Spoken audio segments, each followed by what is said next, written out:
집권할 당시에 트럼프 대통령이 현직이었을 때 보장을 했던 볼튼이 한 이야기예요. 무보안 거래가 뭐냐 이걸 가지고 또 한동안 뭐 여러 가지 어떤 해석들이 또 나오기도 했었는데. 그러니까 이제 존 볼튼 백악관 안보보좌관의 그 자서전으로 다시 돌아가면은 자기가 너무너무 긴장했던 순간이 있대요. 트럼프 대통령이 자기를 이렇게 돌아보면서 어떻게 생각해? 어떤 기준을 요구해야 되냐 그랬을 때 자기가 대답한 거는 국제기구에서 결정된 그 기준에 따라서 북한 핵 폐기, 사찰을 해야 된다. 사찰이 중요한 것이죠. 그냥 북한이 말하는 걸 다 믿고 거래를 하면 안 된다고 했는데 다행히 트럼프 대통령이 그렇지 그러고 다시 협상에 임했다 합니다. 근데 존 볼튼 보좌관이 있었지만 그게 나한테는 가장 최악의 악몽이었다.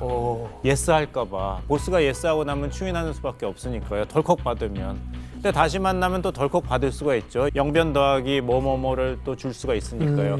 그러면은 냄새나는 오물은 아직도 있는데 트럼프 입장에서 뚜껑만 덮은 다음에 비핵화 성공했다 할 수 있거든요. 그러면 이제 문제 해결이 안 되는 것이고 근데 트럼프 대통령 항상 성공했다고 그래요. 그 대선 유세 때 보셨죠? 자기는 정말 치열하게 협상을 했다는 거예요. 김정은 위원장을 얻고.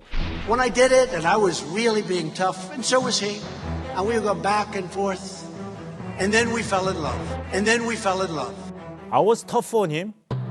He was tough on me. We went back and forth, but and then we fell in love. Okay? And then we fell in love. Okay? Really? 그러잖아요.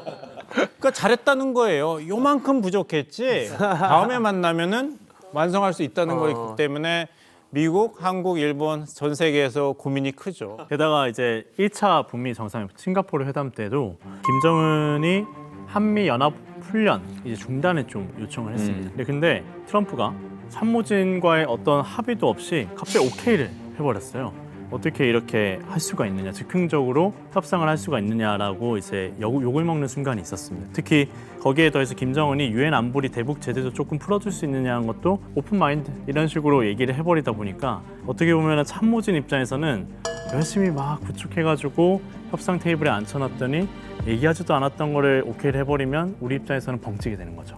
아마 그렇게 될 가능성이 높습니다. 어쨌든 뭐 쇼맨십 강한 사람들이다 보니까 그 예전에 했던 거 또 하지는 않을 겁니다. 좀 더 신선한 아이디어를 내겠죠. 그렇죠. 사실 이게 20대 때 헤어졌던 커플이 이 30대 때 다시 만나면 좀 원하는 게 좀 달라지거나 뭔가 좀 그 현실적으로 좀 변하는 경우가 많잖아요. 근데 저는 사실은 뭐 미국 여러 번 자꾸 가는데 미국 사람들도 전문가별로 다 달라요.